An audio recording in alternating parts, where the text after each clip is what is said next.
The rain was coming down in sheets as I stared out the window of my small apartment in Manchester. It mirrored the storm inside me, a tempest of disbelief and rage. My name is Alaric, and until a few weeks ago I thought I had it all. A stable job as an IT specialist, a cozy life, and a wife, Bront, whom I adored. We'd been together for 15 years, married for 10. Or so I thought. I knew her. It started subtly, almost imperceptibly. Bront, always meticulous about her appearance, began to take even more care. New clothes, a different perfume, a sudden interest in fitness classes after years of proclaiming her hatred for exercise. I chalked it up to a midlife refresh, maybe a desire to feel good about herself. I even encouraged it. Looking back, that's the part that stings the most, my blind, supportive encouragement of her descent into betrayal. Then came the late nights at the office. Bront worked as a marketing manager for a local firm. Initially, the occasional late night was understandable, even expected. But they became increasingly frequent, always accompanied by vague explanations about demanding clients and urgent deadlines. I'd call her and she'd answer, her voice strained and hurried, promising to be home soon. Soon always turned into hours. I started making her dinner, only to throw it away when she finally walked in, exhausted and distant. The warmth that had once defined our relationship was replaced by a chilling politeness. I tried talking to her, expressing my concerns. "Are you okay, Bront? You seem different," I'd say, reaching for her hand. She'd pull away, subtly but unmistakably. "I'm fine, Alaric, just stressed. Work is crazy right now. You know how it is." And I did, or at least I thought I did. I trusted her implicitly. 15 years of shared memories, laughter, and love, how could I not? The first real red flag came in the form of a misplaced receipt. I was doing laundry, a task Bront usually handled, when I found it crumpled in the pocket of her new jacket. A restaurant I'd never heard of, in a part of town she rarely visited. A hefty bill for two. My stomach clenched. "Who did you go to dinner with?" I asked casually that evening, handing her the receipt. She paled slightly, then recovered with remarkable speed. "Oh, that was with Cashin, a client. We were discussing a new campaign." Cashin. The name felt like a shard of ice in my gut. I'd met Cashin once at a company Christmas party. He was younger, slick, and exuded an unsettling charm. I hadn't liked him, but I dismissed my feelings as irrational jealousy. "Why didn't you mention it?" I pressed, trying to keep my voice even. "It was just a business dinner, Alaric. Nothing to talk about." Her eyes darted away from mine, a telltale sign of dishonesty I'd noticed over the years. But I still wanted to believe her. I wanted to cling to the illusion of our perfect life. The doubt, however, had been planted.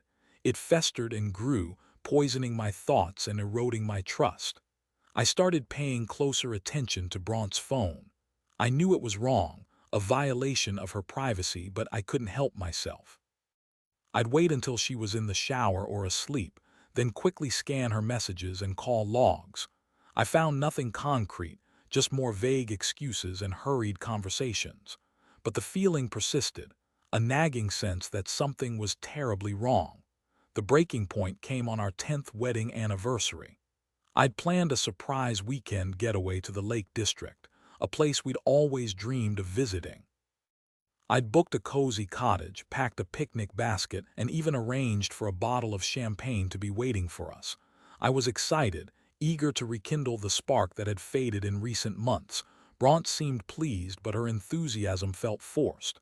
"That's so sweet, Alaric," she said, giving me a perfunctory kiss. "But I can't. I have a crucial presentation on Monday and I need to prepare." I was crushed. I'd poured my heart and soul into planning this weekend, and she was dismissing it with a flimsy excuse.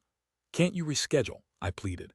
"It's our anniversary, Bront," she sighed, a sound that grated on my nerves. "I can't, Alaric, it's not that simple. This presentation could make or break my career." I knew then, with a certainty that chilled me to the bone, that she was lying. Something else was going on, something she was desperate to hide. "Fine," I said, my voice flat. "Go to your presentation." I spent the weekend alone, replaying our relationship in my mind, searching for clues I'd missed, moments when I should have seen the truth. The cottage felt empty and cold, the champagne tasted bitter. I couldn't shake the feeling that I was living a lie, On Sunday evening, Bront returned, looking surprisingly refreshed for someone who'd supposedly spent the weekend working. "How was it?" I asked, trying to sound nonchalant. "Exhausting," she said, avoiding my gaze. "But I think it went well." I decided I couldn't take it anymore. The lies, the evasions, the constant feeling of being kept at arm's length. I needed to know the truth, no matter how painful it might be. "Bront," I said, my voice trembling slightly. "I don't believe you. I think you're lying to me." She stiffened, her eyes widening in alarm. "What are you talking about?" "The late nights, the business dinners, the canceled anniversary trip, it all adds up. I think you're having an affair." Her face crumpled, and for a moment I thought she might deny it. But then she sighed, a sound of weary resignation. "Okay," she said softly, "you're right." The admission hit me like a physical blow. The air seemed to leave my lungs and my vision blurred. "Who is it?" I managed to croak out, my voice barely a whisper. She hesitated, then said the name I dreaded hearing. "Cashin, Cashin." My blood ran cold.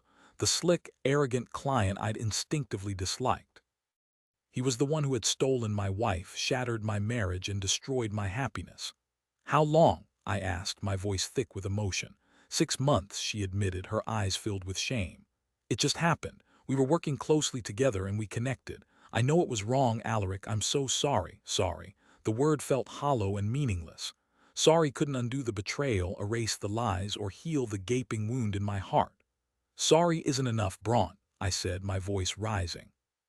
"You've destroyed everything. Our marriage, our life, our future, all for what?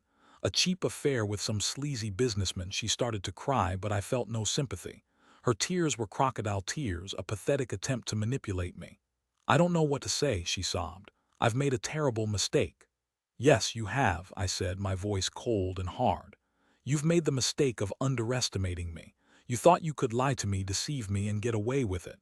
But you were wrong." I spent the next few days in a daze, numb with shock and grief. I moved into the spare room, unable to bear the sight of Bront. We barely spoke, the silence between us thick with unspoken accusations and regrets.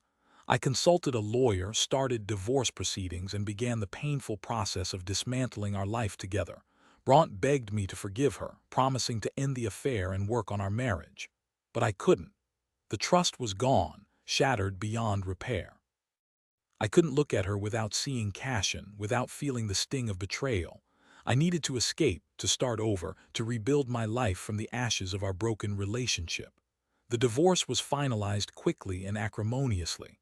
Bront got the house, the car, and a substantial settlement. I walked away with nothing but my clothes, my laptop, and a broken heart. I moved back into my small apartment, the same one I'd lived in before I met Bront. It felt like a step backward, a return to a life I thought I'd left behind. But it was also a new beginning, a chance to forge my own path, free from the lies and deceit that had consumed me. I threw myself into my work, using it as a distraction from the pain.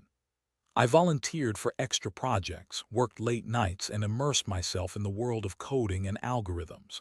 It was a temporary fix, a way to numb the ache in my chest, but it helped me get through the days.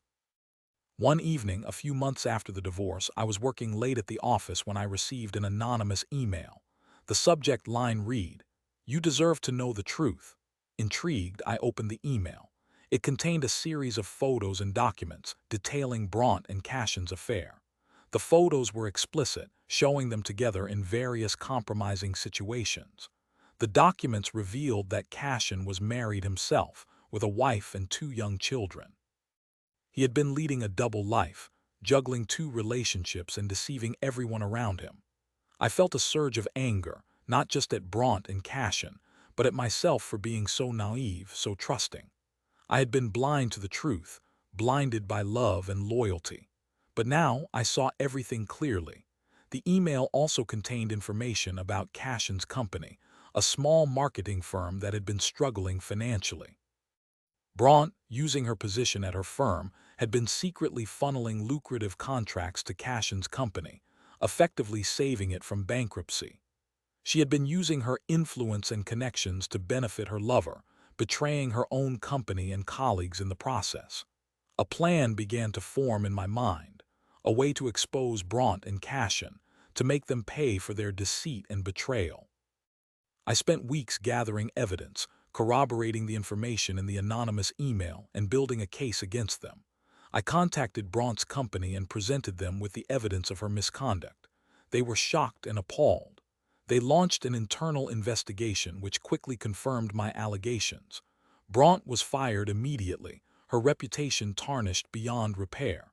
I then contacted Cashin's wife, Amelia. I hesitated for a long time before reaching out to her.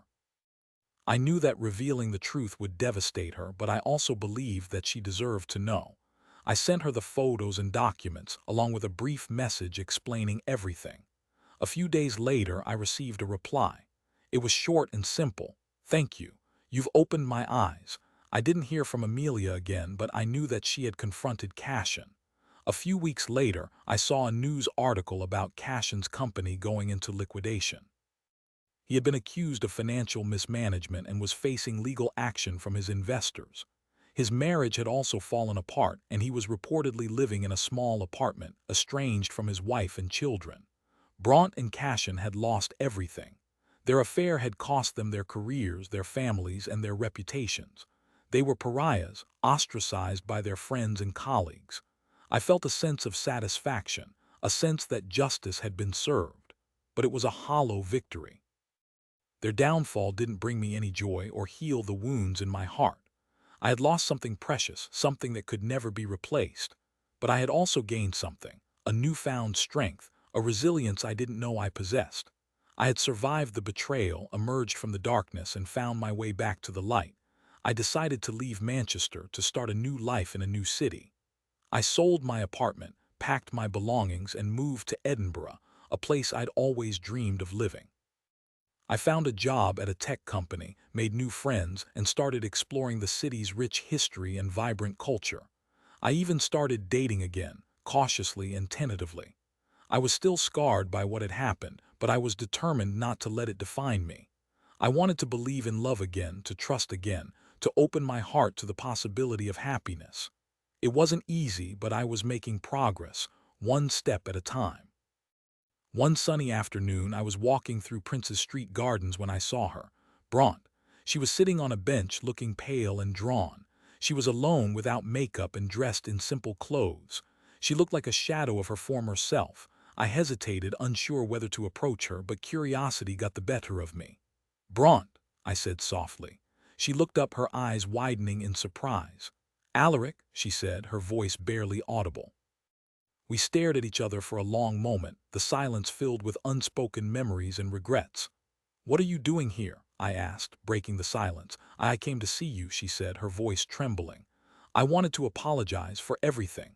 I waited, listening intently. "I know I hurt you, Alaric," she continued. "I know I destroyed our marriage and our life together. I'm so sorry, I truly am." I searched her eyes, looking for any sign of deceit or manipulation. But I saw only remorse and regret. "It's too late, Braunt," I said, my voice gentle but firm. "The past is the past. We can't change what happened." "I know," she said, tears welling up in her eyes, "but I needed to say it. I needed you to know that I regret everything. I miss you, Alaric. I miss our life together." I felt a pang of sympathy for her, but I couldn't let myself be swayed by her emotions. I had moved on, built a new life for myself, and I wasn't going to jeopardize it for the sake of nostalgia. "I hope you find happiness, Braunt," I said, turning to leave. "But it won't be with me." I walked away, leaving her sitting alone on the bench. I didn't look back. I knew that I had made the right decision. I had forgiven her, but I couldn't forget, and I couldn't go back. My future lay ahead of me, not behind me. The rain started to fall again, a gentle drizzle that washed away the last vestiges of the past. I took a deep breath, feeling a sense of peace and closure. I had survived the storm, and I was finally free.